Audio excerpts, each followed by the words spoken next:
ecological entrepreneurship. I wanted to integrate my social goals. I did not want to give up my social work. So, and we were looking at, we wanted to create sort of a holistic solution to the so many problems that we see, we are faced with, you know. But मेरे तजुर्बे में, they are all symptoms of a core problem, which is our alienation from our own selves, which is our disconnection from nature, and by extension that's all a of very nature. deep, like, kind of a philosophy or thought. So I want to simplify that. Ki what are the core problems you see कि SUG Eco Village या what you are doing is trying to solve? क्या ऐसी core problems है? बिल्कुल. तो ये जो मैं बता रहा था आपको, ये जो we wanted to create a holistic sort of a solution that helps us address the core problem. So, as I said, core problem in my understanding was the alienation of people from their own nature and from their surrounding nature. Because जब आप अपने आप से थोड़ा, when you forget who you are, then you don't recognize the resources around you. You know, आपको problems ज़्यादा दिखती हैं, आपको solutions कम दिखते हैं. मगर तो the problems that we are trying to solve, the overt problems that we are trying to solve with SUG is, one is, for example, जो हमारे food में प्रॉब्लम्स हैं, पेस्टिसाइड्स हैं, केमिकल्स हैं, जो पैकेज्ड फूड में प्रॉब्लम्स हैं, इस तरह की चीजें, जो प्रिजर्वेटिव्स हम डाल रहे हैं, वो एक प्रॉब्लम है. तो we are doing natural farming है, तो हम सारी फार्मिंग नेचुरल करते हैं, अपनी कंपोस्टिंग करते हैं. तो it took us a while to grow trees and fruits here and vegetables, मगर we stuck to this idea. तो वो तो एक तरह से, तो we can guide people on that as well कि नेचुरल फार्मिंग कैसे कर सकते हैं, how can you prevent contamination of your food. तो दूसरा, फॉर एग्जांपल, हम जो यहाँ जो इंफ्रास्ट्रक्चर हमने बनाया है, that is built by using local resources. जैसे मैं पहले कह रहा था, पत्थर या लकड़ी या और चीजें, और जो उनका डिजाइन है, जो उनका आर्किटेक्चर है, स्टोन वॉल्स हैं and then they are mud plastered. तो जो हमारा ट्रेडिशनल, कई इलाकों में हमारा ट्रेडिशनल आर्किटेक्चर रहा है ऐसा, तो वो हम यूज कर रहे हैं. तो we are reviving that kind of, we are sort of using the cultural wisdom and bringing it back and connecting it, integrating it with today's lifestyle एक तरह से. तो वो चीजें हैं कि local resource. दूसरा, फिर जितना भी यहाँ काम हो रहा है, जितना भी काम यहाँ हुआ है, more almost 100% has been done by locals. जितना भी, चाहे वो कारपेंट्री है, चाहे वो मेसनरी है, चाहे वो फार्मिंग है, चाहे वो और तरह का स्किल्ड और लेस स्किल्ड सॉर्ट ऑफ काम है, तो whole of our team is local.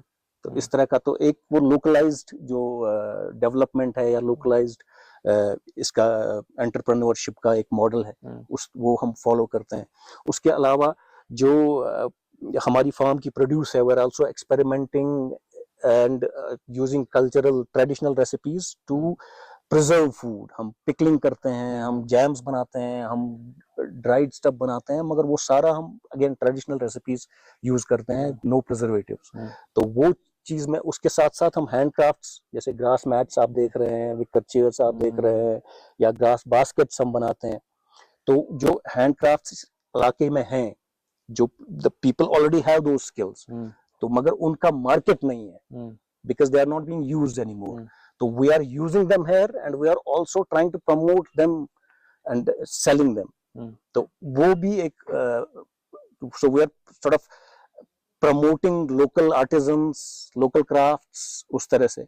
तो उसके अलावा जो असल में, जो मैं डिस्कनेक्शन की बात कर रहा था, जो वो प्रॉब्लम हम किस तरह से सॉल्व करना चाहते हैं, we give people an immersive experience. जो ट्रैवलर्स आते हैं, या इवन लोकल्स हमारे कश्मीर से भी आते हैं गेस्ट्स, तो एक तो यहाँ हमारे जो प्रोग्राम्स हैं या एक्सपीरियंसेस है, for example, we people can do farming, people can do pottery, people can undertake craft.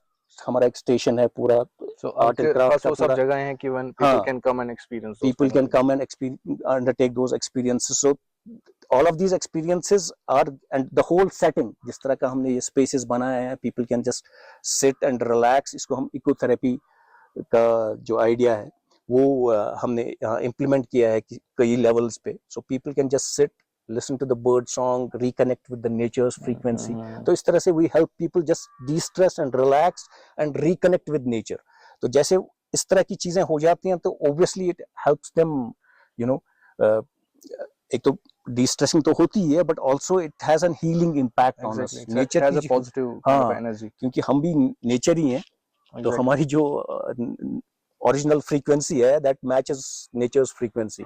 क्योंकि हम आर्टिफिशियल एनवायरनमेंट्स में रहते हैं और स्ट्रेस में रहते हैं, इतने भागदौड़ की जिंदगी में रहते हैं, तो people lose that natural frequency and that's what creates stress and creates a lot of problems, health problems. तो वो एक experience हम देते हैं कि how can you reconnect with nature and bring yourself back to that frequency and think clearly. तो उसके अलावा हम यहाँ ऊपर इन पहाड़ियों के पीछे काफी अच्छे मेडोज हैं. एक ऑरल स्टीन करके एक हमारे एक्सप्लोरर भी हुआ करते थे जिन्होंने राज तरंगनी को ट्रांसलेट किया था इंग्लिश में. He was an Hungarian explorer. तो वो यहाँ मोहंद मर्ग है ऊपर उस पहाड़ के पीछे, उस मेडो में ही used to camp in the summers. तो we also explore these shepherd trails and take people up these mountains on treks. वहाँ पे जाते हैं. हाँ, वहाँ पे हम जाते हैं, बच्चों को भी ले जाते हैं.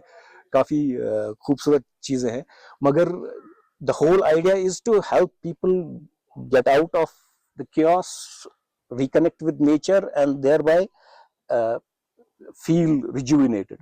तो उसके बाद if people want to go deeper, we also have programs where we help people reflect on their life, and if they want to sort of adapt a lifestyle or change something about their life, whether it is their career or whether it is anything else, so we also help with that. So we have capacity building and training programs.